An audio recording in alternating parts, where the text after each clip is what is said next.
Olá, pessoal! Está começando a primeira aula do curso online gratuito de atualização SECAD.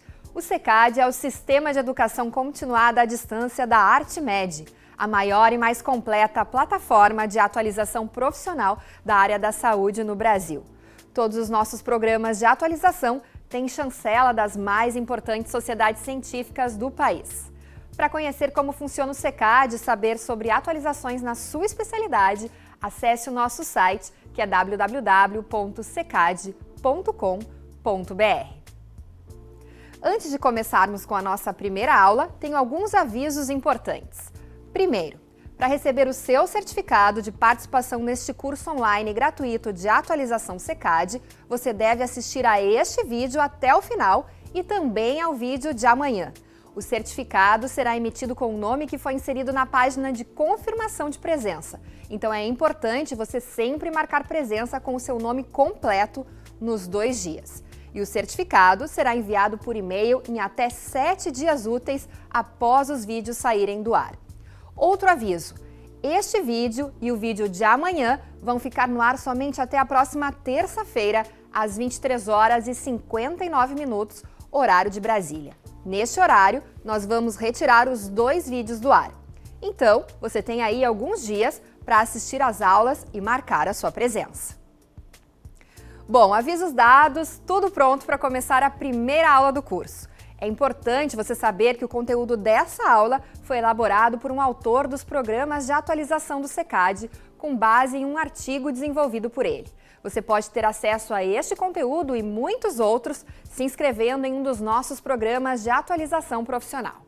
Agora sim, uma boa aula para você!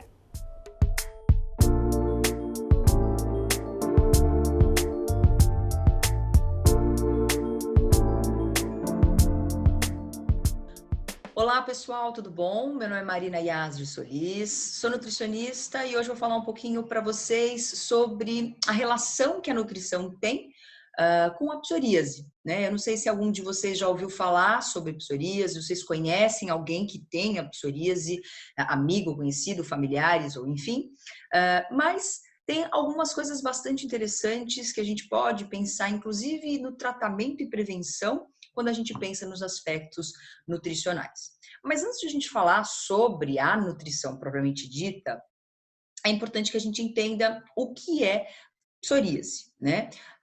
E também como que a psoríase ela acomete, né, a nossa população, não somente brasileira, mas também mundialmente falando. Se a gente pegar alguns dados, né, relativamente recentes aí de 2016, a gente tem que a psoríase ela acomete de 2 a 3% da população mundial. Então, se a gente for pensar nos pacientes, né, que vocês vão encontrar, provavelmente 2, né, a 5% dos casos de vocês, né, terá psoríase. Então, talvez seja interessante, por mais que a gente pense que é uma minoria, talvez seja interessante a gente conhecer um pouquinho mais a fundo dessa condição para que a gente possa tratar de forma adequada e já prever algumas alterações que acontecem com esses pacientes, né? Se a gente for pensar em números absolutos, nos Estados Unidos a gente tem um valor aproximadamente de 8 milhões de pessoas que tenham psoríase. Ela acomete, né, diversas idades, mas a gente tem 2 faixas ótimas que a gente percebe que existe uma maior prevalência, que é entre, né, os 20 e os 30 anos e depois os 50 e os 60 anos, acometendo homens e mulheres de forma bastante similar. Bom, mas o que é a psoríase? Muitas vezes a gente pensa que a psoríase é uma doença de pele, né? Mas como será que ela acontece? De maneira geral, a gente entende que a psoríase, ela, principalmente a psoríase que acomete a derme, é uma alteração que acontece na célula da derme, né, especialmente os queratinócitos, e o ciclo de um queratinócito normal, de um paciente, né, de um indivíduo que não tem a psoríase, ele tem um ciclo de 28 dias, né? A sua renovação demora, então, 28 dias. Para um paciente que tem a psoríase, esse ciclo é encurtado para 4 dias, em média.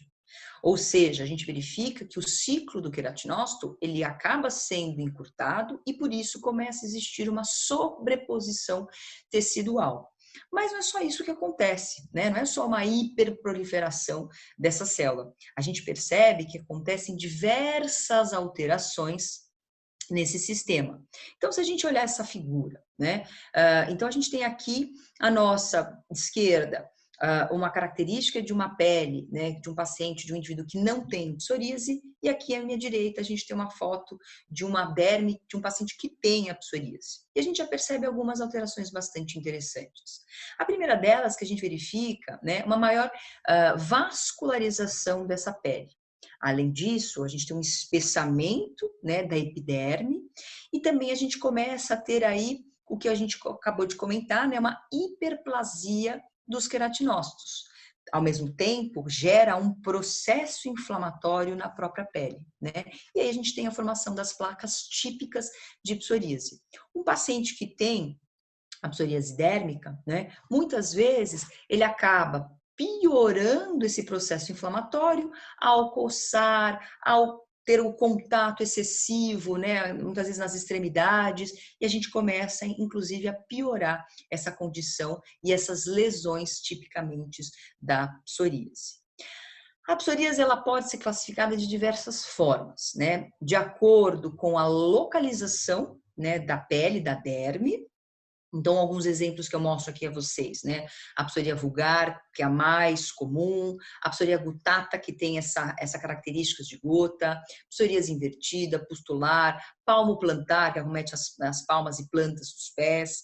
A gente tem um outro tipo de psoríase que não acomete somente, né, a derme, ou às vezes nem a derme acomete, que é a psoríase atropática, que acomete principalmente as articulações, né, que a gente tem aí mais ou menos 30% dos pacientes que, em conjunto com a psoríase dérmica, tem psoríase atropática, que isso pode levar, inclusive, a deformações aí das articulações.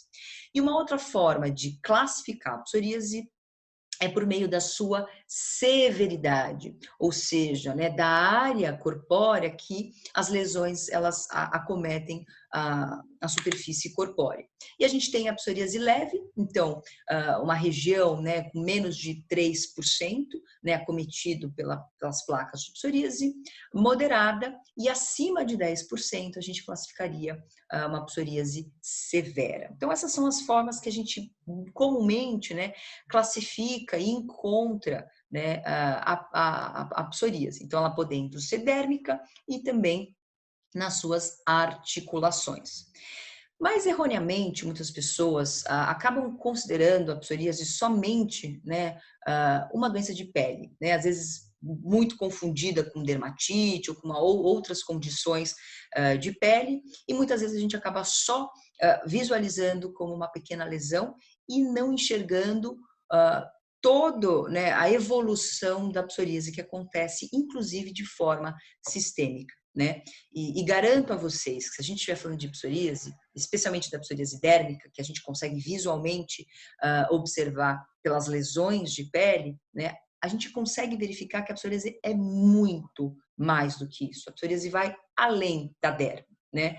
Tanto que a gente sabe que hoje por inúmeros artigos que demonstram que pacientes com psoríase eles têm mais chance de ter outras doenças crônicas associadas, como por exemplo hipertensão arterial, dislipidemia, obesidade, diabetes mellitus, doenças cardiovasculares.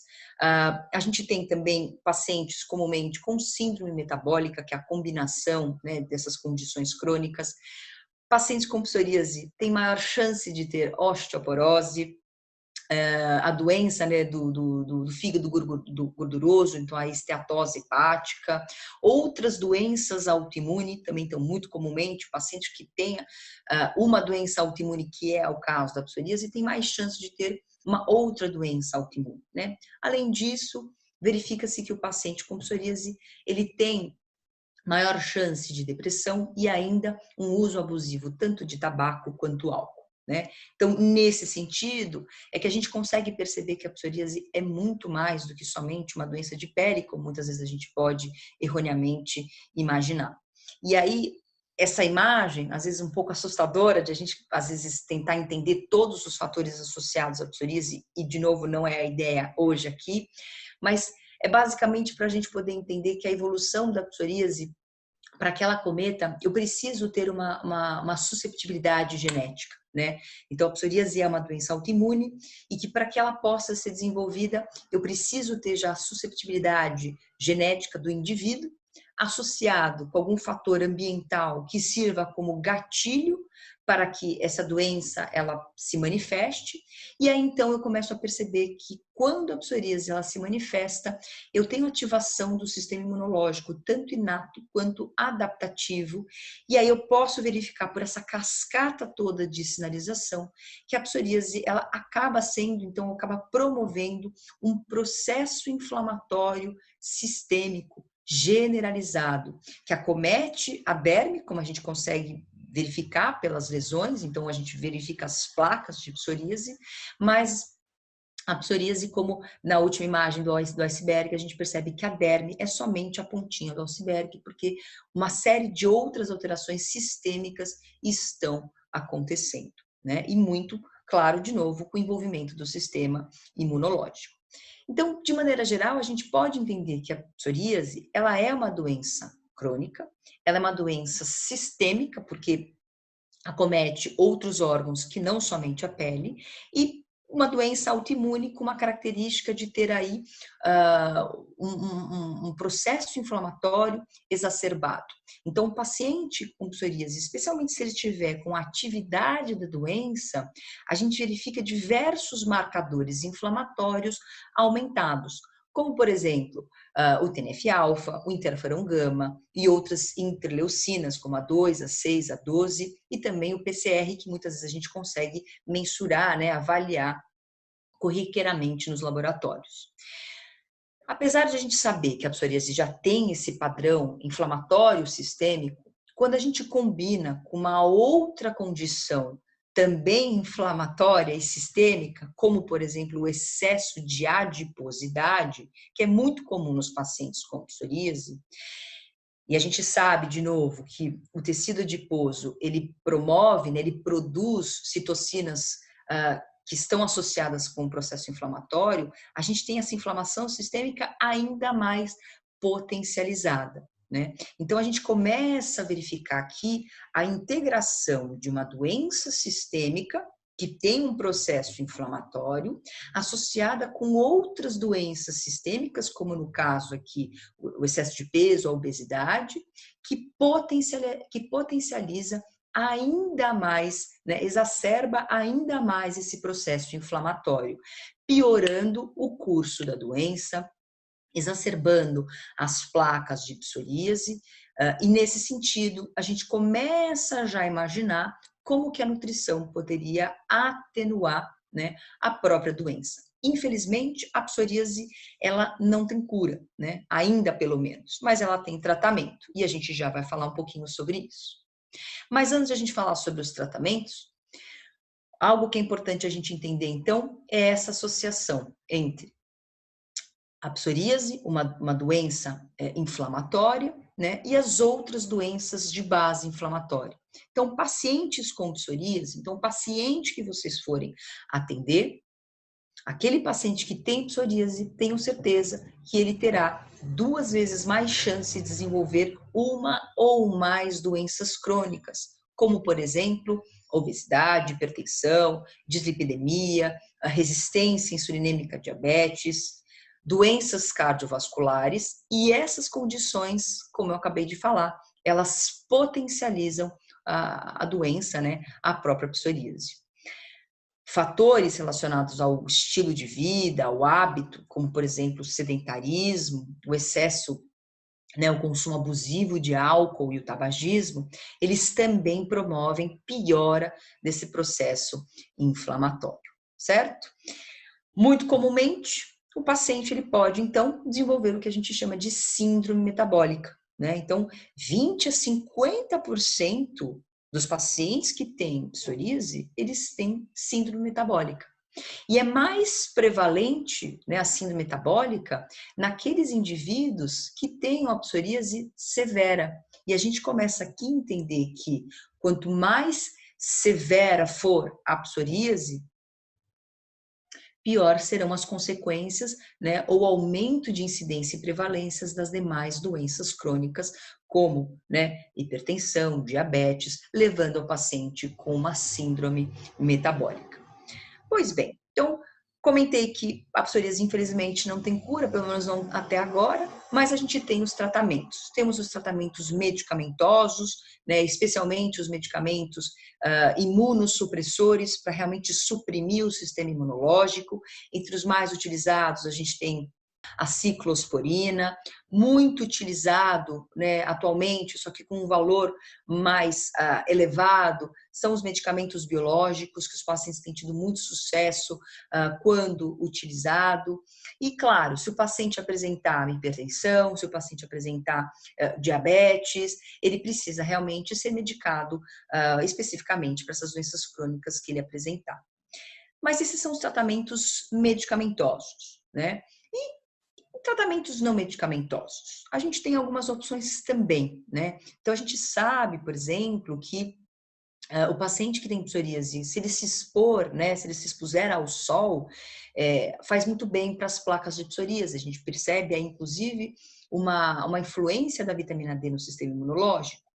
Pacientes, por conta de um aumento de depressão, seria interessante que esse paciente buscasse aí uma psicoterapia para que ele possa trabalhar e tratar melhor dessas condições, mesmo porque a gente não pode negar que a psoríase, por mais que ela não seja debilitante em certos casos, né, ela gera muito preconceito, porque as pessoas não sabem muito do que se trata, né, e quando a gente desconhece alguma causa, é muito comum que o ser humano ele acabe tendo uma certa repúdia sobre aquilo. Então, os pacientes, eles sofrem muito por conta dessa questão de preconceito. Então, é importante que ele trabalhe com isso, né, sobre isso, e tenha, inclusive, a sua própria aceitação. A atividade física, depois eu vou mostrar alguns dados interessantes a vocês, mas hoje a gente sabe que a atividade física é um dos fatores que piora o processo inflamatório, né? Ele, na verdade, a inatividade física não tem benefício algum, pelo contrário, só tem malefícios e só piora o paciente, né? Ou agrava as condições crônicas, já que ele já tem uma predisposição a desenvolver.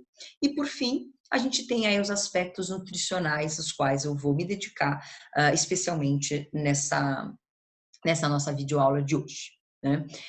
E quando eu penso no papel da nutrição, eu preciso entender que a nutrição, ela pode, né, o estilo de vida, a alimentação, o padrão alimentar do indivíduo, ele pode atuar como a causa das desordens metabólicas, né? Se o paciente não tiver uma boa alimentação, de repente ele pode ter o excesso de peso, ele pode se tornar resistente, né? Ele pode desenvolver resistência à insulina, enfim, e isso pode acabar sendo um gatilho para que ele desenvolva a psoríase. Então, a gente tem a nutrição aí como a causa das desordens metabólicas.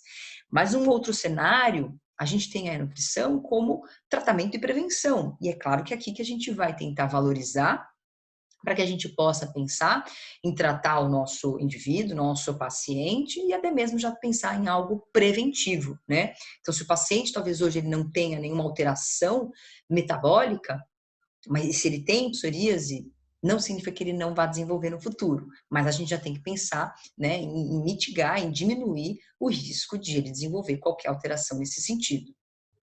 Então, com relação à nutrição, o que a gente mais tem de evidência na literatura é a respeito das dietas hipocalóricas, né? Ou seja, você pega um paciente, muitas vezes com excesso de peso, e você faz uma dieta, uma intervenção, né, com restrição energética, né, entre aí 800 a 1.400 quilocalorias por um período de 4 a 6 meses, que foi o que os estudos, na grande maioria, eles fizeram de acompanhamento, né? Então, na tentativa de você diminuir aí, especialmente o processo inflamatório oriundo do tecido adiposo, né? E os resultados foram bastante interessantes. A gente tem já um corpo de evidência que sustenta, né, que suporta essa prescrição, vamos dizer assim, das dietas hipocalóricas ou até mesmo do emagrecimento dos nossos pacientes, né? E se a gente fizer um compilado aí de benefícios, né, dessa intervenção, a gente verifica que as dietas hipocalóricas são responsáveis por reduzir a glicemia de jejum dos pacientes que tenham resistência insulinêmica, então aumentando a sensibilidade à insulina. Temos perda de peso corporal, diminuição de colesterol total e do LDL colesterol. A gente tem uma diminuição importante aí do PASE, né, que é o índice de severidade da doença. Então, quanto maior o PASE, né, significa que o indivíduo está com um número maior, né, de área, uma maior área corpórea instaurada pela psoríase. Então, quanto menor o PASE, melhor é o curso da doença, né? Então a gente percebe que as dietas hipocalóricas elas diminuem a atividade da doença, né? Isso também verifica-se redução das placas de psoríase, melhora de qualidade de vida do paciente. E aí um ponto bastante importante é que o paciente que faz uso de alguma medicação para a psoríase, muitas vezes essas medicações elas são dosadas, né, elas são calculadas por quilo de peso corporal.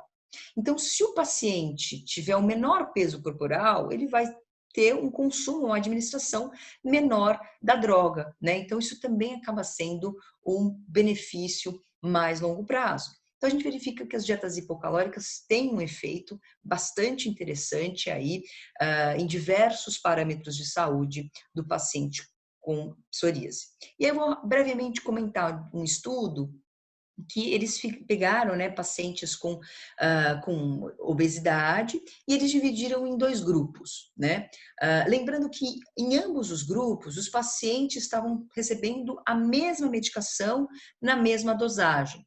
E a diferença é que um dos grupos recebia uma dieta hipocalórica por 6 meses, né? E depois desse período, né? E aí eu acho que isso é bastante interessante a gente verificar que depois de 2 meses de intervenção, o paciente que fez a dieta, né, juntamente com o medicamento ciclosporina, a gente começa a verificar aqui esse asterisco, né, mostrando aí que o paciente começa a reduzir o peso, aquele paciente que faz a intervenção, né, da dieta, e ao mesmo tempo, no mesmo período, ele começa a ter uma melhora das placas de psoríase, que a gente consegue visualizar muito bem aqui por essas imagens. Então, uma paciente aqui no baseline, né, que a gente chama no período inicial, então uma paciente com as placas, né, com a severidade da doença mais exacerbada, e depois de 6 meses a gente verifica que as lesões cutâneas elas estão bem menos exacerbadas. Lembrando aqui que a gente tem para ambos os grupos a medicação, né, e o que difere um grupo do outro foi de fato aí a perda de peso, né, que a gente tem uma média de perda de peso do grupo que fez a dieta, né, intervenção por 6 meses, de mais ou menos 7 quilos. E que realmente a gente tem um benefício bastante importante, não somente nas placas de psoríase, né, que visualmente a gente consegue verificar, mas também nos aspectos sistêmicos como um todo. Ainda falando do tipo de dieta, recentemente, né, há uns 2 anos, a gente tem aí apenas um estudo de caso, né, mostrando o possível efeito benéfico de uma dieta cetogênica ao paciente que tem psoríase, né? E aí vale a pena a gente ressaltar que um estudo de caso realizado apenas com uma paciente, né, então uma paciente que já tinha psoríase diagnosticada, moderada a severa, com síndrome metabólica e que fazia uso do medicamento biológico. Essa paciente foi submetida a uma dieta hipocalórica e ainda uma dieta com uma característica cetogênica. Então, só para a gente lembrar o que é uma dieta cetogênica, é uma dieta que tem uma quantidade de carboidrato, né, igual ou menor do que 30 gramas por dia, o que seria mais ou menos um pãozinho francês e uma fruta, 2 frutas e só de carboidrato, né? Então, por isso, é uma dieta que acaba sendo mais hiperproteica, né? E aí a gente verifica que após esse período de intervenção, né, foram 4 semanas de dieta cetogênica, essa paciente, né, ela também tem melhoras clínicas, além de perda de peso, melhora de perfil lipídico e também melhora do perfil glicídico. Então, possivelmente, né, sendo aí uma estratégia. Mas aqui cabe ressaltar que a dieta cetogênica, ela ainda não pode ser, ou não, talvez a gente não tenha suporte suficiente na literatura para prescrevê-la para todo e qualquer paciente, porque a gente precisa também entender aí as limitações de seguir e de manter uma dieta cetogênica. Quem já fez sabe muitas vezes a dificuldade que é a gente manter essa dieta por longos períodos, né? E lembrando aqui que apenas uma única paciente e que a gente precisaria de fato de ter um estudo mais com maior quantidade de pacientes, um estudo controlado, não apenas um, então a gente precisaria ter um corpo maior de evidências para suportar essa evidência. Mas trago aí de curiosidade para que a gente possa pensar em outros caminhos, outras vertentes para com os nossos pacientes, certo? Uma outra alteração que acontece muito comum, né, nos pacientes com psoríase é uma alteração intestinal, né, uma perda, na verdade, né, de permeabilidade intestinal. E se a gente estiver pensando, né, no que significa isso, a gente sabe que as nossas células intestinais, os nossos enterócitos, eles têm uma conformação, né, que a gente chama aí dessa junção apertada, né, o tie junction, que é essa essa formação bastante combinada entre as células epiteliais, até mesmo para servir como uma barreira, né, protetora para possíveis patógenos, né? E a gente sabe que o paciente, quando tem um processo inflamatório, né, sistêmico e inclusive local, até mesmo no intestino, ele acaba tendo uma perda dessas junções, né? E a gente acaba tendo, inclusive, essas fissuras aumentando inclusive o processo inflamatório.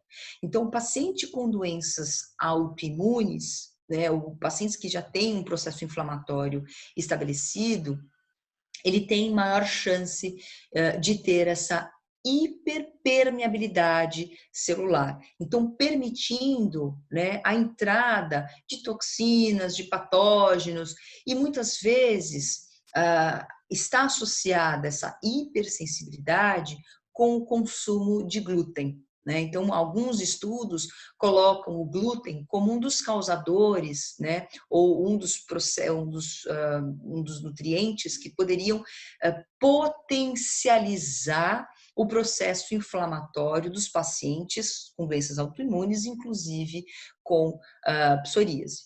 Mas o que será que a gente tem aí de respaldo, né? Então, primeiro a gente tem que entender o que está atrás do bom referencial teórico, né?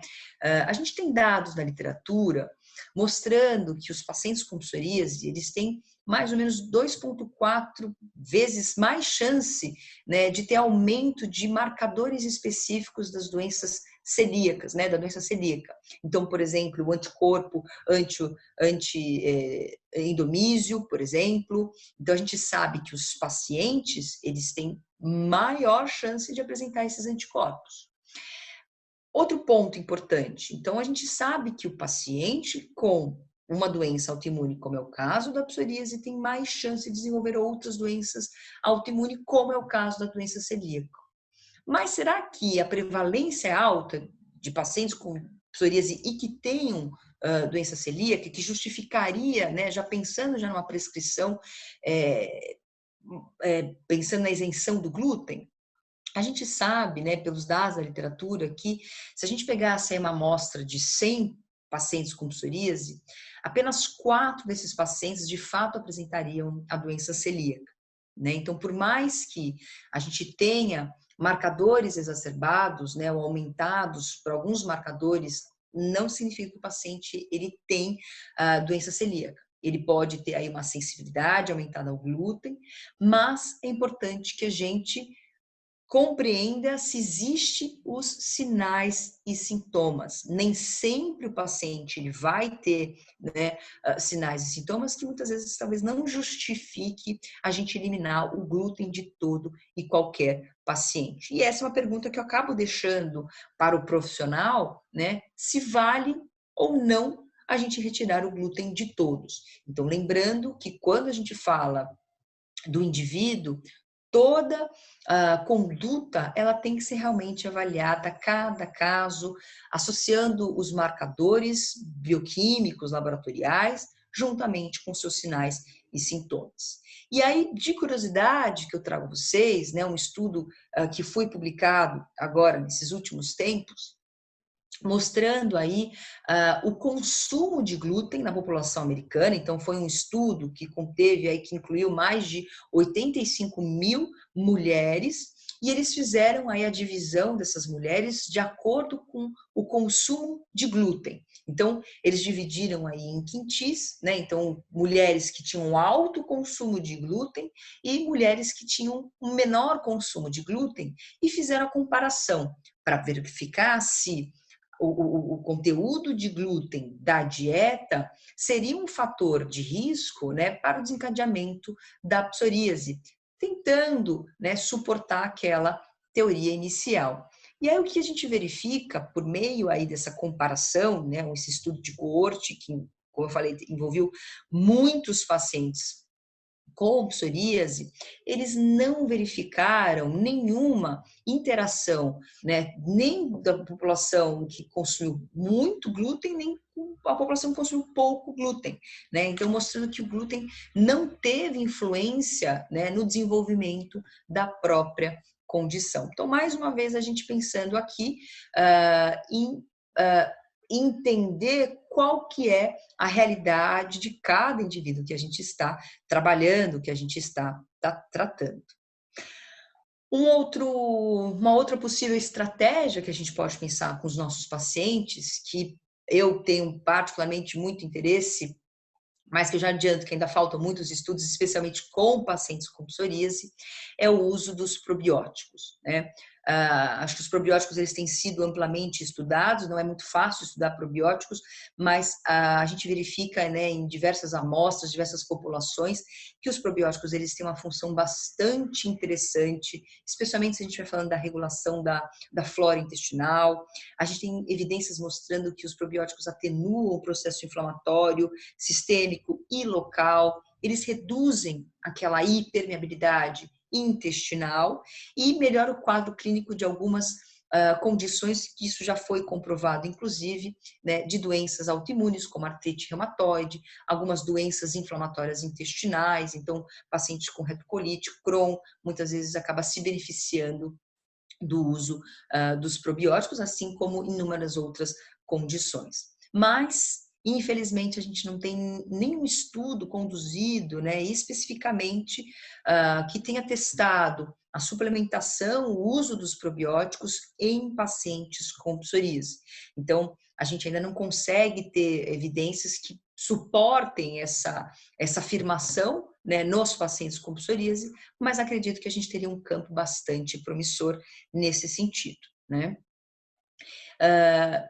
E aí, se a gente for pensar, bom, então que dieta que seria ideal para o meu paciente, né? Já vou fazendo aí algumas junções importantes, né? Então, basicamente, né, o que a gente tem hoje na literatura mostrando uma dieta ótima para o nosso paciente seria uma dieta típica do Mediterrâneo, né? Seria ótimo se todos nós pudéssemos ir, então, imediatamente morar no Mediterrâneo, né, para a gente poder ter uma qualidade de vida melhor, especialmente na alimentação. Mas a gente sabe que aqui no Brasil, muitas vezes não é a nossa realidade, mas cabe aí o desafio do profissional de tentar adaptar o máximo possível da realidade do brasileiro em si para uma dieta que tem uma característica mais próxima da dieta do Mediterrâneo, né? Então, o que a gente tem de característica geral da dieta do Mediterrâneo? Uma dieta extremamente in natura, com consumo alto de alimentos naturais, com frutas, verduras, um consumo alto, né, de azeite de oliva, de ômega 3,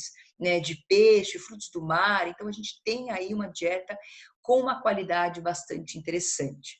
Eu até chamo aí a atenção, né, que muitas vezes a dieta do Mediterrâneo, o próprio tempero já difere muito do tempero brasileiro. Então, o tempero típico deles, né, é o tomate com muitas vezes a cebola, o alho, o azeite, eles cozinham muito com azeite, que é o famoso sofrito, né, que tem muito na culinária espanhola.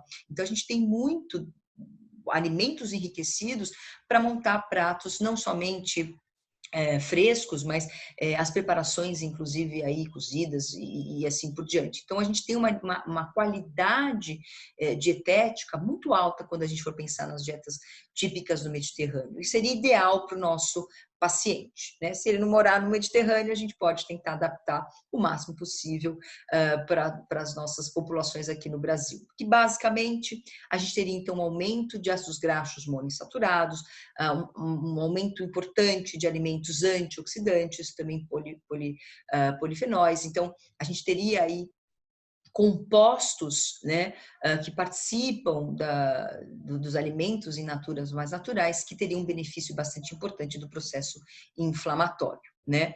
Então, a gente tem aí que uma dieta, né, rica nesses compostos bioativos que muitas vezes a gente chama, né? Então, por exemplo, o gengibre, o licopeno do tomate, a quercetina que a gente encontra muitas vezes nas frutas cítricas, né? O resveratrol do vinho, do suco de uva, da uva, né? As catequinas dos chás, a curcumina que tem sido estudada, mas ainda com pouca evidência, pelo menos em humanos. Então, seriam compostos presentes na matriz alimentar que teriam um efeito bastante importante na atenuação do processo inflamatório, né? Entre todos esses, o mais estudado é o ômega 3, né? Então, hoje a gente já tem também um rol de evidências que suporta, inclusive a suplementação, né? O consumo aumentado via dieta, mas a suplementação do ômega 3 em pacientes com psoríase, numa dose até que elevada, né? Então, de 3 até 6 gramas de EPA e DHA. Então, isso nesse sentido a gente já tem bastante evidências, acho que é agora uma questão de tempo para a gente ampliar um pouco e testar esses compostos bioativos no desenvolvimento, né, e no processo inflamatório dos pacientes com psoríase. Então, aqui levanto aí que é um campo bastante promissor para os nossos pacientes que a gente possa valorizar. Em contrapartida, né, a gente precisa tentar segurar, né, alguns alimentos ou até mesmo algumas bebidas, especialmente as bebidas alcoólicas, que podem atuar como gatilho do desenvolvimento para a psoríase, né? Então, o paciente muito comumente, ele acaba tendo um consumo abusivo de bebida alcoólica, né? E isso pode potencializar, piorar ainda mais o quadro dele da própria doença. Então, aqui a gente teria que ter uma atenção bastante redobrada quando a gente pensa nas bebidas alcoólicas. E além dos aspectos nutricionais, eu não posso deixar de falar, né, da prática de exercício físico. Né? A gente já tem também dados na literatura mostrando que os pacientes com psoríase, eles são mais fisicamente inativos quando a gente compara com o paciente sem psoríase, né? Muitas vezes porque ele tem vergonha, ele tem medo de frequentar uma piscina, pelo próprio conceito que ele vai sofrer. Às vezes o cloro da piscina pode irritar as lesões dele. Numa academia, as pessoas às vezes ficam olhando ou ficam tendo algum comportamento que ele não se sinta tão à vontade. Isso também já é muito bem documentado. Mas, infelizmente, a gente sabe que o paciente com psoríase ele acaba sendo mais fisicamente inativo, né? E a atividade física tem um papel ímpar na saúde de qualquer indivíduo, né? Um indivíduo que ele é sedentário, ou seja, que ele não faz atividade física, ele se fica com grande parte do seu tempo, né, num hábito sedentário, não é um indivíduo saudável, né? Por mais que ele tenha uma boa alimentação, que ele não tenha nenhuma doença, a gente sabe que ele não está saudável por ele ser sedentário, ter hábitos sedentários, né? Então a gente tem inúmeros benefícios da atividade física quando a gente pensa na psoríase, né? Isso a gente verifica uma redução da severidade das doenças das lesões por conta da atenuação do processo inflamatório, uma diminuição da adiposidade, né, do indivíduo. Então a gente tem uma perda de peso, uma perda principalmente da adiposidade, do tecido adiposo visceral. A gente tem aí uma redução do estresse oxidativo e também do próprio processo inflamatório. Então, a atividade física é algo de suma importância para o nosso paciente, sempre que possível, a gente deve estimular essa prática. Então, por fim, para a gente poder fazer um resumo de tudo que a gente falou hoje aqui nessa aula, a gente tem que levar então algumas mensagens breves para casa. né? Então, a primeira delas, quando a gente pensa no paciente com psoríase, existem algumas estratégias que a gente poderia utilizar, né? Então, se necessário, o paciente precisar perder peso, é importante que a gente, então, tente trazer esse paciente para hipertrofia e muitas vezes, por meio de uma dieta controlada, uma dieta mais hipocalórica, a gente possa ter sucesso, mas sempre lembrando que muitas vezes não é fácil para o paciente, então fica aí o desafio para o profissional aumentar o engajamento ou pensar em mudança de padrão alimentar com perda de peso corporal. Valorizar a qualidade do consumo, né, de carboidrato, então lembrar um pouco aí da carga e do índice glicêmico, então aumentar os alimentos integrais para a gente controlar essa questão da glicemia. Dieta cetogênica ainda precisam de mais estudos, mas uma possível aí estratégia para que a gente possa pensar para os nossos pacientes. A questão do glúten, vale a pena a gente identificar e analisar a cada caso, verificar se existem marcadores laboratoriais, bioquímicos, juntamente com sinais e sintomas, para que a gente possa ter ou não a nossa intervenção de retirada total, parcial do glúten. Então, vale a pena a gente aqui ter uma ressalva em relação a ele. Então, outra questão é verificar né, se é interessante usar probiótico, então, ou suplementação de probiótico ou bebidas probióticas, valorizar sempre a qualidade da dieta, né, então, sempre mais próximo da dieta do Mediterrâneo seria o ideal. Atenção ao uso da bebida alcoólica, porque a gente sabe que pode atuar como gatilho para o desenvolvimento, né, da própria psoríase. Aumentar consumo de alimentos fontes de ômega 3 ou até mesmo pensar na sua suplementação e prática de atividade física regular para todo e qualquer indivíduo, tá? Algo que é fundamental. Então, nesse sentido, acho que a mensagem, né, de a gente pensar em aspectos nutricionais para tratar o nosso paciente, até mesmo prevenir de algumas outras condições aquele indivíduo que tem a psoríase, fica hoje aí de recado. Espero que vocês tenham aproveitado e muito obrigada.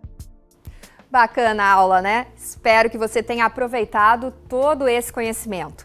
Você pode ter ainda mais informações sobre este conteúdo e muitos outros de seu interesse nas atualizações profissionais do SECAD.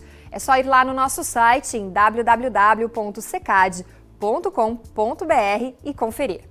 Bom, vamos para o nosso segundo tema do dia. Uma boa aula para você!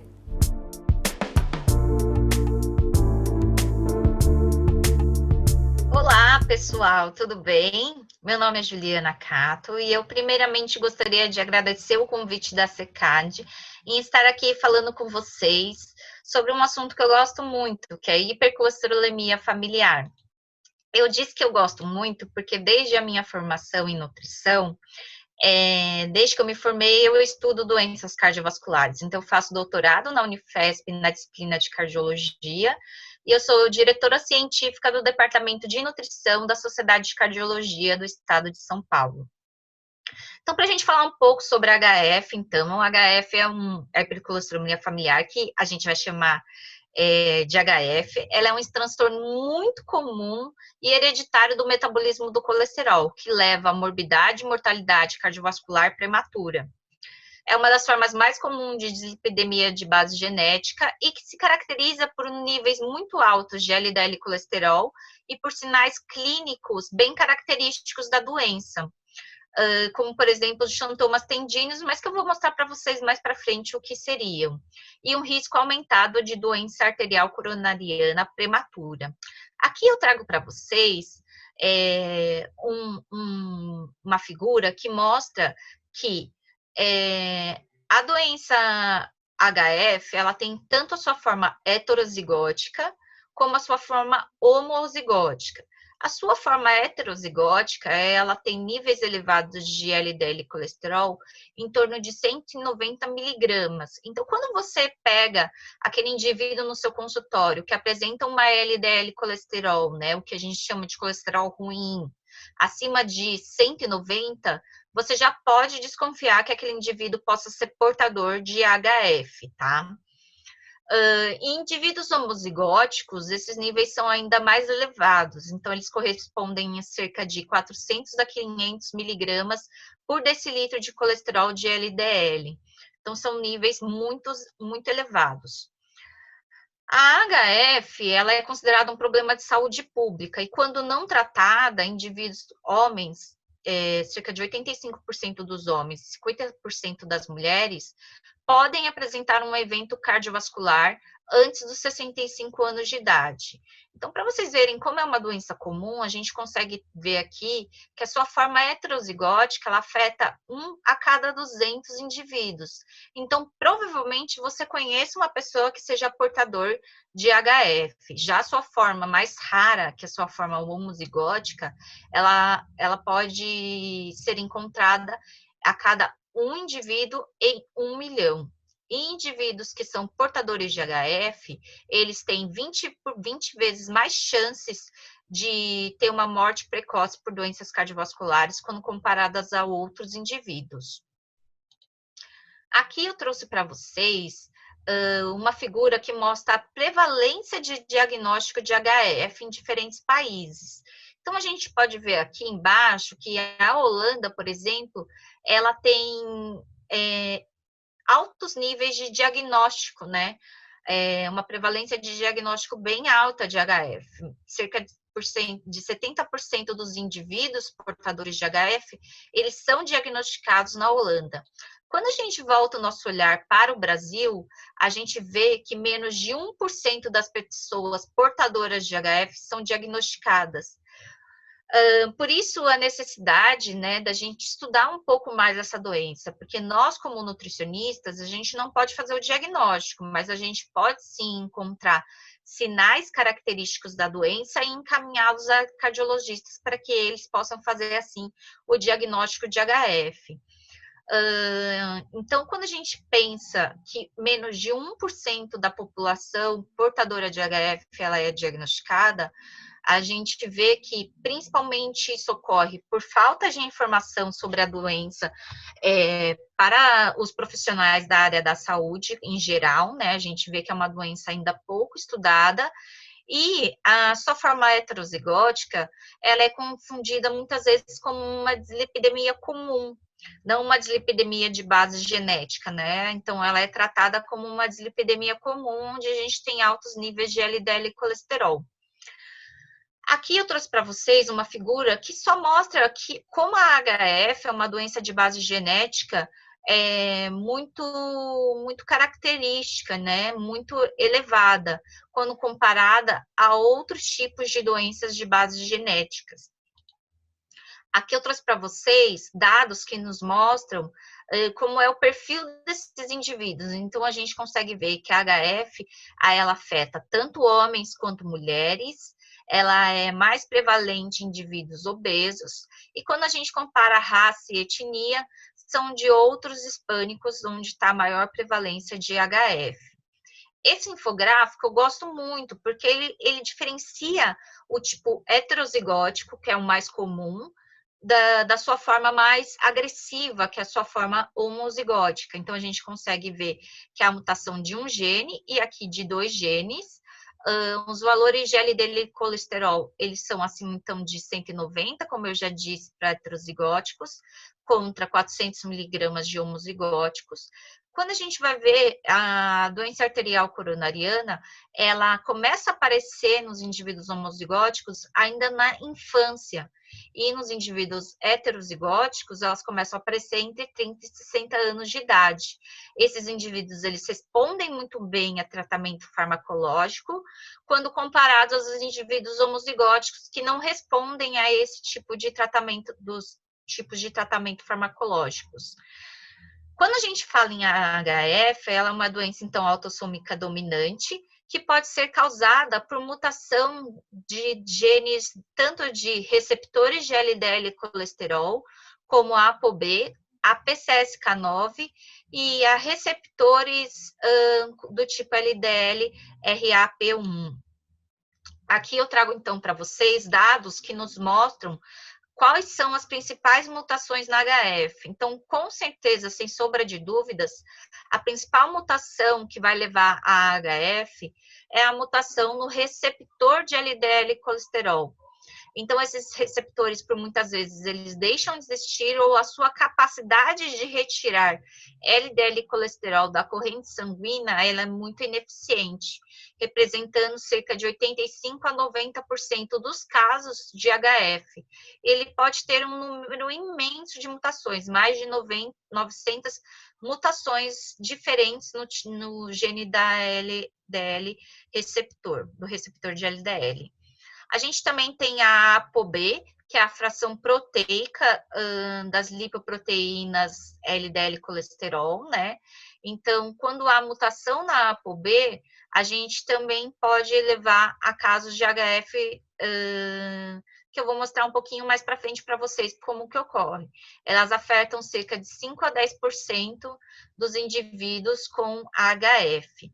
Já a PCSK9, ela há um aumento de ganho de função da PCSK9, que eu também vou mostrar para vocês como que vai funcionar, mas ele é um tipo mais raro.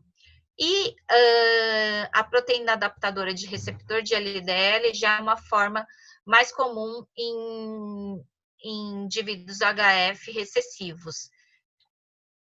Aqui eu trago uma figura para vocês de como seria um indivíduo normal. Então, o indivíduo normal, ele tem na sua lipoproteína LDL colesterol, a parte proteica ApoB. Essa ApoB, ela é identificada pelos receptores de LDL colesterol. Então, eles se juntam, vão fazer endocitose para dentro dos hepatócitos, onde, então, através do endossomo, eles são separados, né, da lipoproteína do seu receptor. Esse receptor, ele sofre, então, um processo de reciclagem, voltando para a membrana dos hepatócitos, captando, assim, novamente, mais LDL colesterol para dentro dos hepatócitos, fazendo com que, assim, hajam níveis normais de LDL colesterol na corrente sanguínea. Quando a gente tem uma mutação do receptor de LDL colesterol, o que acontece? Esses receptores de LDL colesterol, eles não conseguem identificar esse LDL colesterol da corrente sanguínea. Então, como eles não conseguem identificar esse LDL colesterol, há uma maior circulação de LDL colesterol na corrente sanguínea, fazendo com que esses níveis de LDL colesterol sejam mais aumentados nos portadores, então, de HF.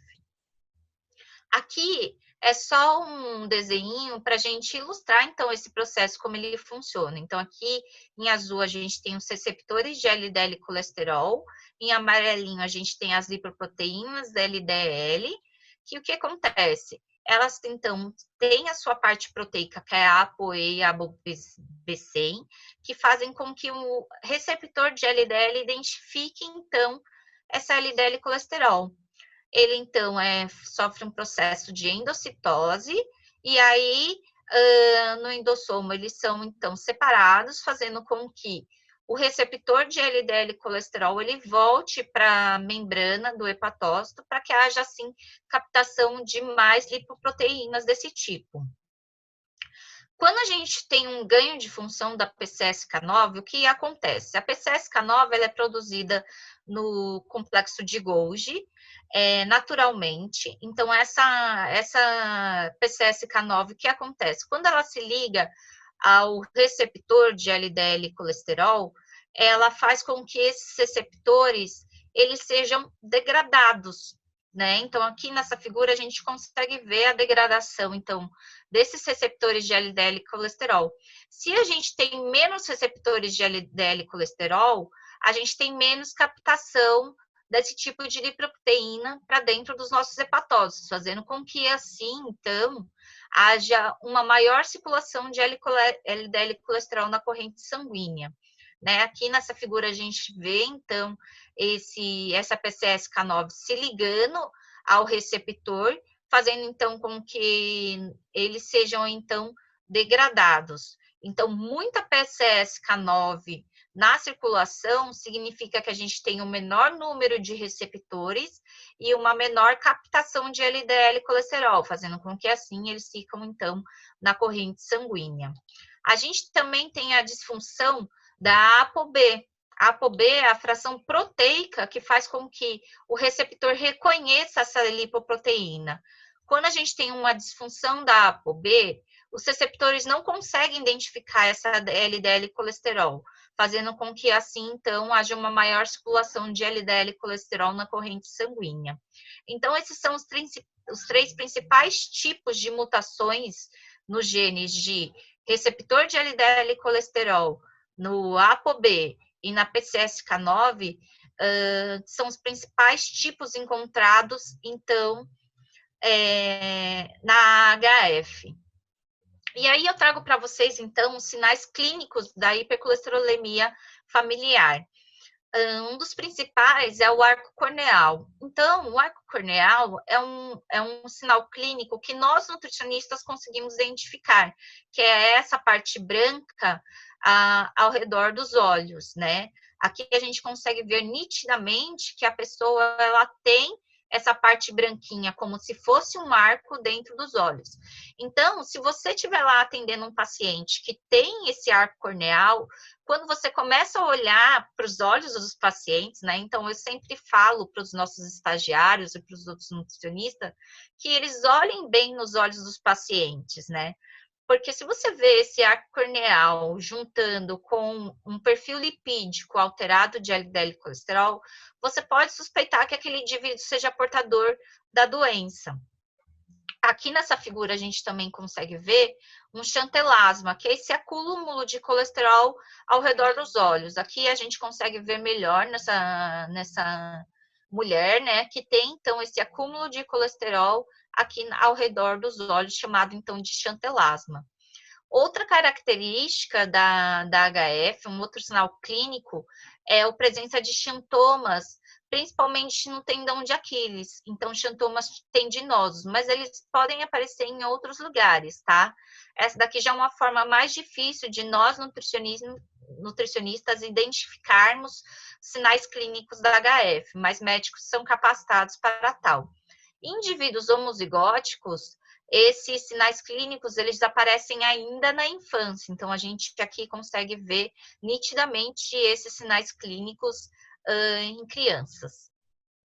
O diagnóstico da HF, ele vai ocorrer, seja ele por sinais clínicos ou por exames laboratoriais, né? Então, sinais clínicos que são essas deposições de colesterol em vários lugares do corpo, e os sinais laboratoriais, os critérios laboratoriais vão ser colesterol total elevados e LDL colesterol elevado.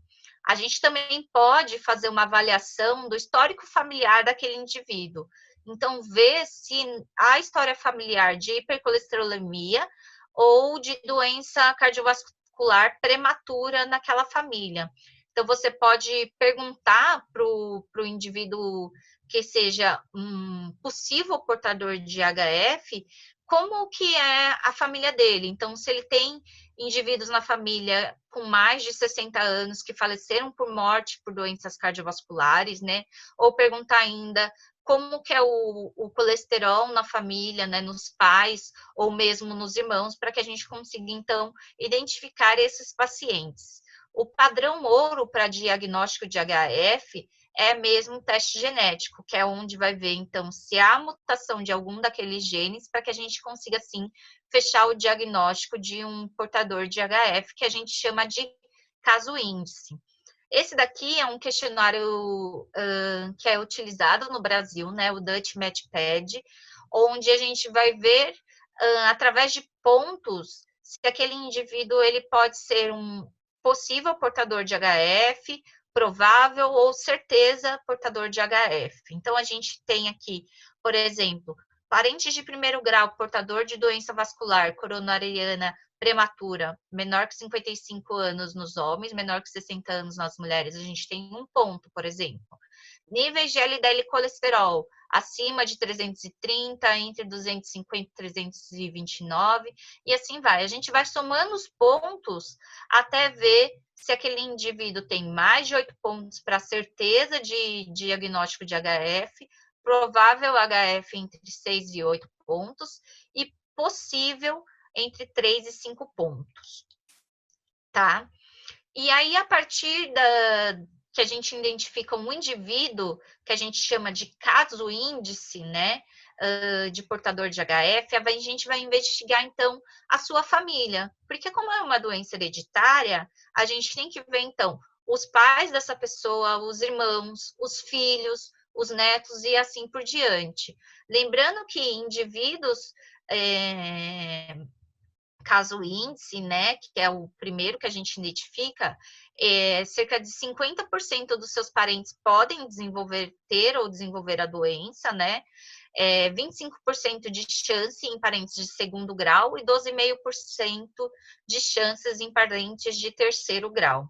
Aqui, só para vocês verem, principalmente aqui no indivíduo heterozigótico, que é a forma mais comum de HF, a gente consegue ver, então, aqui, ó, que a gente tem uma avó com um HF, essa avó passa para o seu filho, né, para o pai, a forma heterozigótica de HF, e esse passa para o seu filho e assim por diante. Então, por isso que a gente tem que fazer o screening cascata, que a gente fala. Por exemplo, se a gente identificou que esse filho é portador de HF, a gente vai identificar tanto o seu irmão, quanto os seus pais, quanto os seus avós, e assim por diante, para que a gente faça o rastreamento em cascata de todos os indivíduos da família, para que seja feito o diagnóstico de HF. E aí, falando um pouco do tratamento, então, nutricional, né? O tratamento nutricional, ele vai se basear em mudanças dietoterápicas e mudanças de estilo de vida desses indivíduos portadores de HF, mas a gente tem que ter em mente que o tratamento nutricional, ele vai ter pouco impacto sobre LDL e colesterol. Então, por mais que aquele indivíduo faça tudo direitinho na sua alimentação, os níveis de LDL e colesterol vão continuar elevados por conta da doença em si. Mas o nosso objetivo diante da terapia nutricional vai ser que a gente pode evitar que esse indivíduo desenvolva comorbidades associadas a HF, como, por exemplo, diabetes. E aí, quando a gente fala, então, da terapia nutricional, a gente vai ver, então, um pouco sobre cada um dos lipídios, né? Então, a gente vai começar vendo aqui os ácidos graxos saturados. Os ácidos graxos saturados, eles são, então, ácidos graxos que não possuem dupla ligação na sua cadeia carbônica. A gente tem os principais tipos, o ácido láurico, que é composto por 12 carbonos na sua cadeia, que é encontrado principalmente no óleo de coco. A gente tem o ácido mirístico, encontrado principalmente em leite derivados, que possuem 14 carbonos na sua cadeia. O ácido palmítico, que possui 16 carbonos, encontrado principalmente em alimentos de origem animal e no óleo de palma, e o ácido esteárico, que possui 18 carbonos na sua cadeia, sendo encontrado principalmente no cacau. Aqui a gente trouxe um estudo, eu trago para vocês um estudo muito importante, né, da livraria Cochrane, onde a gente tem 15 estudos clínicos randomizados em adultos com ou sem doenças cardiovasculares, que tiveram uma redução de ácidos graxos saturados, que avaliou desfecho, mortalidade ou morbidade por doenças cardiovasculares num período maior que 24 meses. Aqui a gente tem, então, esse gráfico que nos mostra que quando os ácidos graxos saturados são substituídos por ácidos graxos poliinsaturados, a gente tem uma redução de 27% nos eventos cardiovasculares. Então, só de fazer a troca de ácidos graxos saturados por poliinsaturados, a gente tem essa redução no número de eventos. Aqui, nesse outro gráfico, a gente consegue ver quando a gente tem uma redução de ácidos graxos saturados quando comparado a uma dieta normal, vamos dizer assim. Então, quando a gente tem uma redução de ácidos graxos saturados, a gente tem uma redução de 17% no número de eventos cardiovasculares, tá? Aqui a gente tem um outro gráfico mostrando que os ácidos graxos saturados, quando comparados a carboidratos, eles aumentam, né, os níveis de LDL e colesterol. Então, todos eles vão ter esse aumento, com exceção do ácido esteárico, que vai ter uma pequena diminuição de LDL e colesterol. mas todos os outros ácidos graxos saturados vão ter um aumento sobre LDL e colesterol. Aqui a gente consegue ver que todos os ácidos graxos saturados, eles impactam também no aumento de HDL e colesterol. Então, o que é aconselhado pela nossa diretriz, né, atualização da diretriz de lipidemia e aterosclerose? Que é uma alternativa muito boa, é trocar gordura saturada por poliinsaturada, com grau de recomendação 1, nível de evidência A. E que a troca de gordura saturada por monoinsaturada tem um grau de recomendação um pouco mais baixo, 2A, e um nível de evidência B. Então, uma troca inteligente seria substituir os ácidos graxos saturados da dieta por poliinsaturados. Aqui a gente consegue ver a substituição, então, desses ácidos graxos saturados por outros tipos de lipídios. Então, por exemplo, os ácidos graxos do tipo trans, há um aumento de 5% na chance de risco de ter um evento. Quando a gente troca saturados por monoinsaturados, há uma redução de 15%. Quando a gente troca saturados por poliinsaturados, há uma redução de 25%. E assim por diante. Vou falar também de um assunto muito polêmico, que é o óleo de coco, né? O óleo de coco, então, na sua composição, ele é basicamente, como a gente consegue ver nessas figuras, que ele é composto de ácido graxo saturado, do tipo 12 carbonos na sua cadeia, né? Que é o ácido láurico. Aqui a gente tem uma comparação com, por exemplo, o óleo de palma, a manteiga, o óleo de soja, que já tem na sua composição, assim como o girassol, uma maior quantidade de poliinsaturados, né? O óleo de canola, de oliva, que tem a sua maior porção de monoinsaturados. Então, a composição do óleo de coco, ele é basicamente de ácido láurico, com 12, então, carbonos, cerca de 48%, e uma menor quantidade dos outros graxos saturados, mas ainda possui mirístico, palmítico e esteárico na sua composição. E o que é a grande polêmica? Que as pessoas acreditam que o óleo de coco, ele seja um ácido graxo de cadeia curta. Por isso que as pessoas recomendam o uso de óleo de coco para a população em geral. Mas o que a gente tem que ver? Um ácido graxo de cadeia curta ou um ácido graxo de cadeia média, ele tem diversas definições. Então, podem ser, por exemplo, de 6 a 10 carbonos, de 8 a 12 carbonos ou abaixo de 16 carbônicos. Mas a gente tem que os triglicerídeos de cadeia média, eles são compostos basicamente por ácido caprílico, que possui 8 carbônicos, e ácido cáprico, com 10 carbonos, que é o famoso TCM. Já esse TCM, né, esses ácidos graxos de cadeia média, eles vão ser metabolizados por beta-oxidação no fígado. Eles não necessitam de carnitina no transporte, né, para a mitocôndria por beta-oxidação, mas eles basicamente são metabolizados por beta-oxidação no fígado. E aí, quando a gente vai ver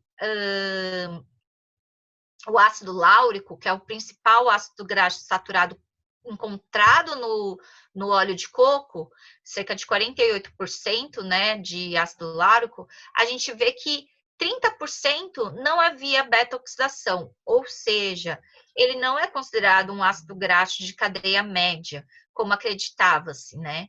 Então, ele é, sim, considerado um ácido graxo saturado mesmo, fazendo mal, assim, à nossa saúde. Os ácidos graxos monoinsaturados, que são aqueles que possuem uma dupla ligação na sua cadeia carbônica, a gente tem como principais representantes o azeite de oliva ou o óleo de canola, né? Onde a gente tem encontrado, então, o ácido oleico, o ômega 9, que corresponde a 90% de todos os ácidos graxos monoinsaturados.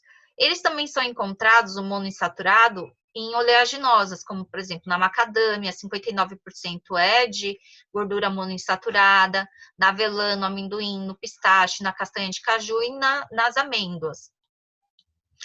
O grande problema dos ácidos graxos monoinsaturados é que tem uma ausência de estudos, né, de estudos randomizados e controlados na atualidade.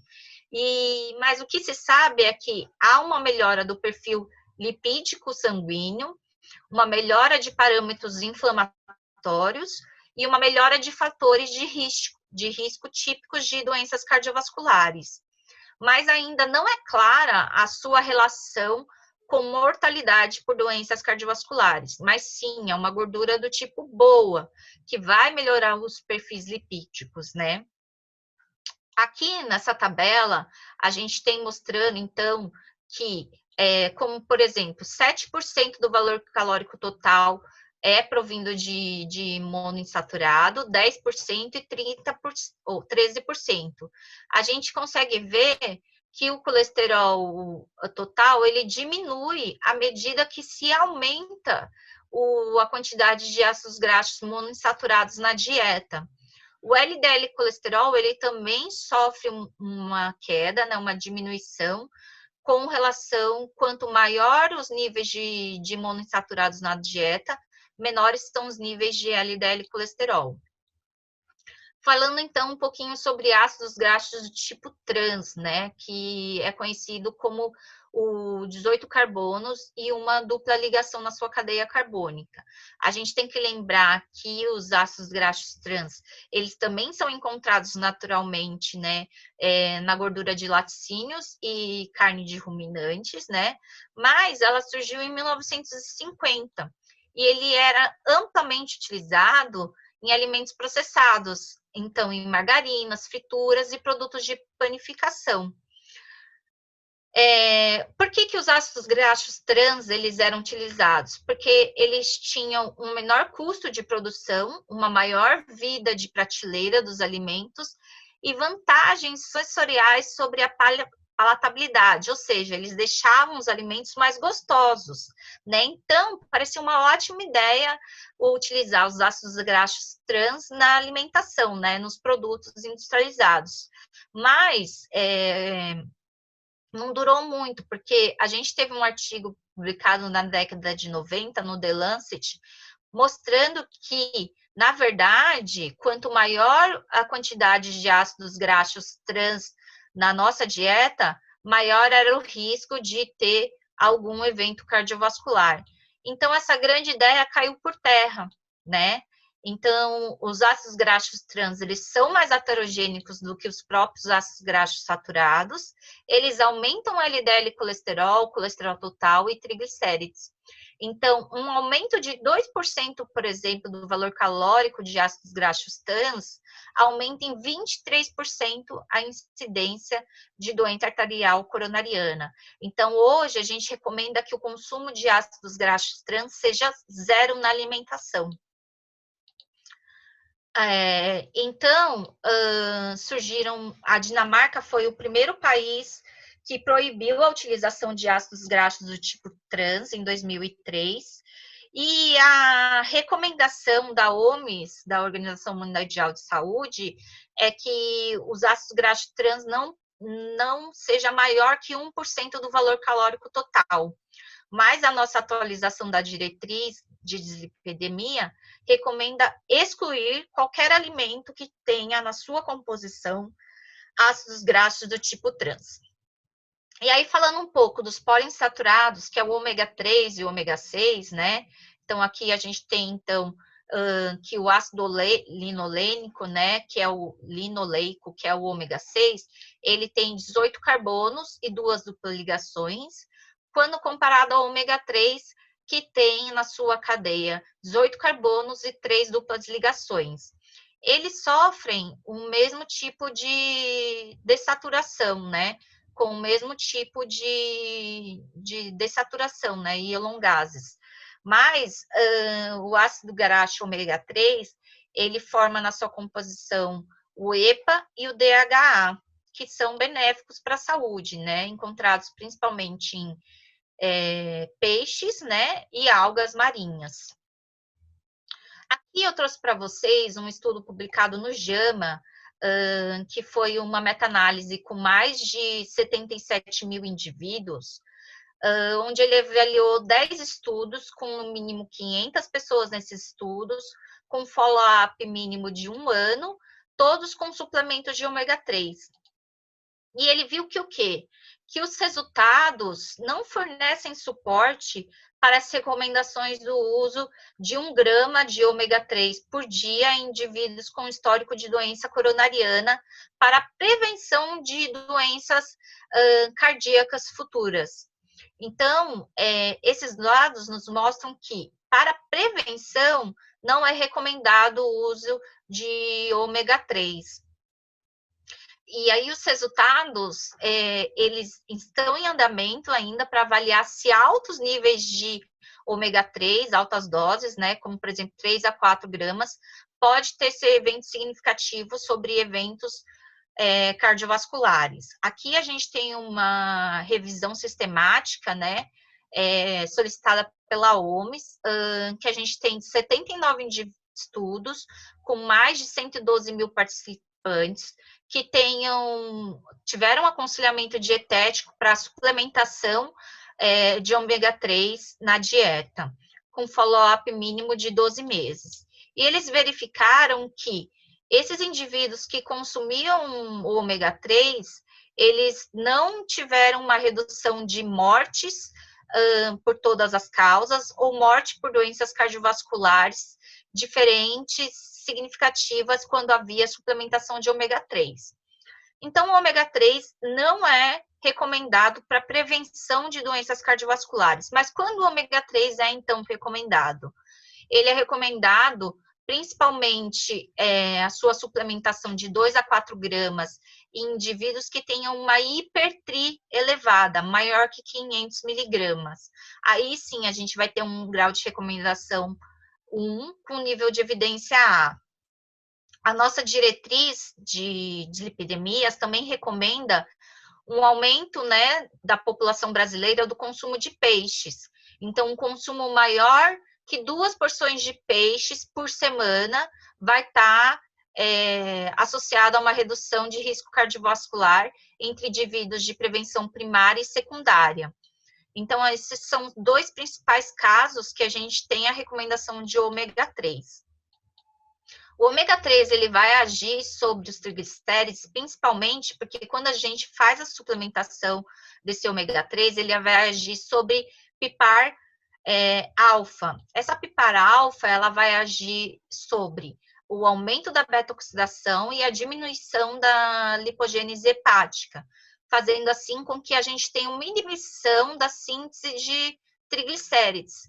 Essa inibição da síntese de triglicérides, ela vai ocorrer principalmente porque o ômega 3 vai agir sobre DGAT1 e DGAT2. Quando a gente inibe essas enzimas, a DGAT1 e a DGAT2, a gente faz com que o diacilglicerol não seja, então, convertido em triglicérides, em triacilglicerol. Então, esse seria o mecanismo do porquê o ômega 3 diminuiria os níveis de triglicérides. Falando um pouquinho do colesterol, a gente sabe que a maior parte do nosso colesterol é de origem endógena, ou seja, o nosso fígado produz colesterol naturalmente no nosso corpo, porque o colesterol é uma gordura importante para o nosso organismo. E cerca de 30% do nosso colesterol vem de produtos de origem animal, vem através da dieta. Mas hoje a gente sabe que o impacto do colesterol dietético na colesterolemia, ele é muito pouco. Então, a cada 100 miligramas de colesterol ingerido, a gente aumenta cerca de 2 miligramas de colesterol total. Então, quando a gente vai ver o colesterol consumido pela dieta, quando comparado a ácidos graxos saturados, por exemplo, os ácidos graxos saturados, eles vão ter maior impacto sobre a colesterolemia do que o próprio colesterol dietético.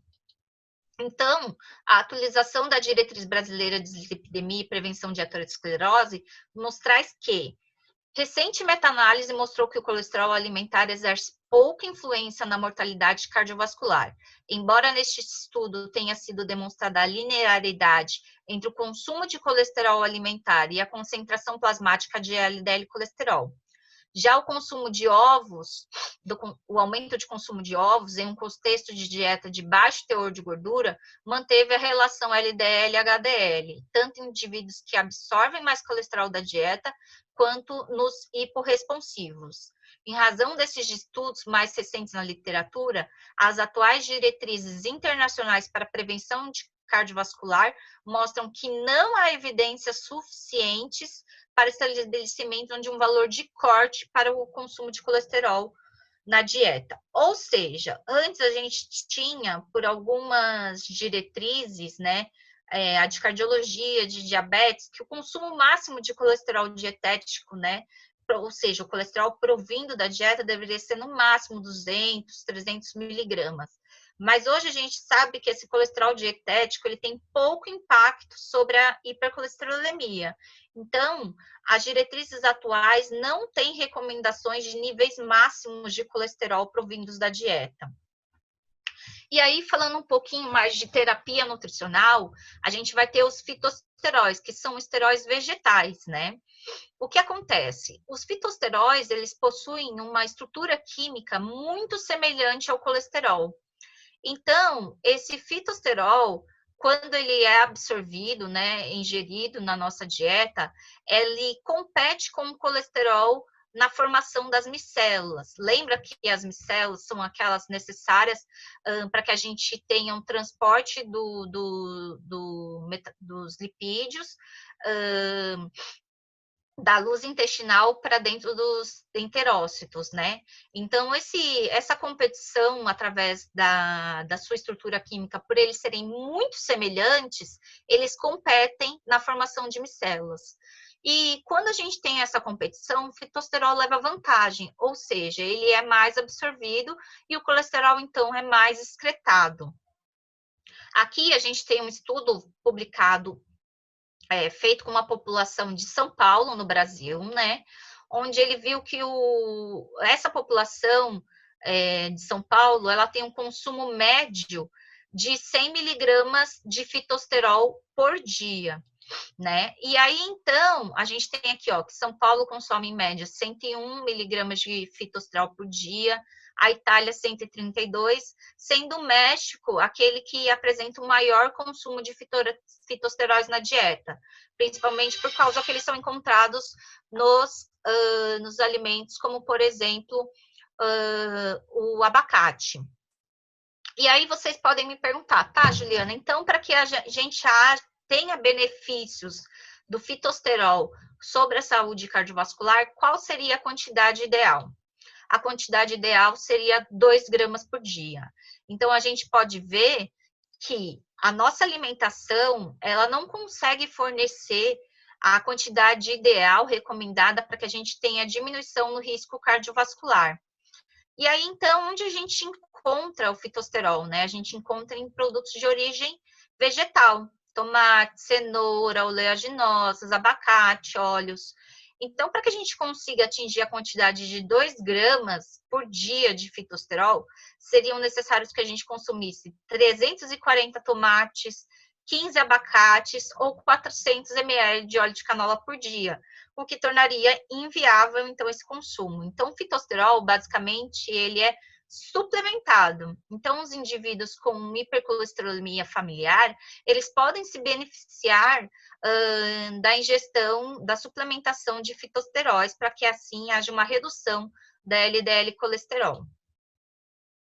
Outro alimento muito benéfico, né, para a saúde cardiovascular seriam as fibras solúveis, que são encontradas principalmente na aveia, no psyllium, leguminosas, frutas e hortaliças, né?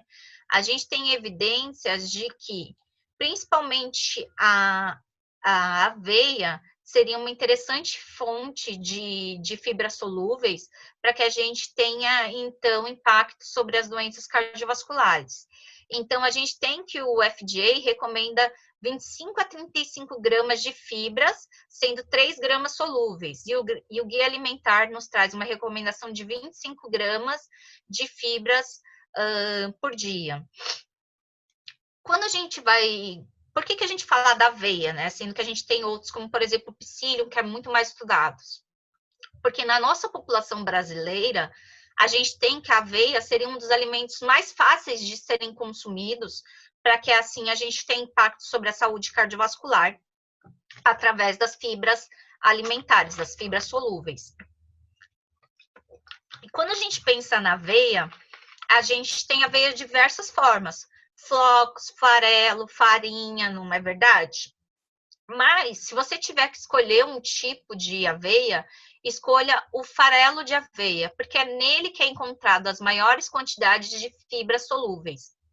Então, aqui, para vocês verem, a gente tem que em 2 colheres de sopa de farelo de aveia, a gente tem 4,6 gramas de fibras solúveis. Já se essas 2 colheres forem de farinha de aveia, a gente tem 3,2 gramas de fibras solúveis. Então, essa quantidade de duas colheres de sopa por dia já seriam suficientes para a gente encontrar benefícios na redução do LDL colesterol, tá?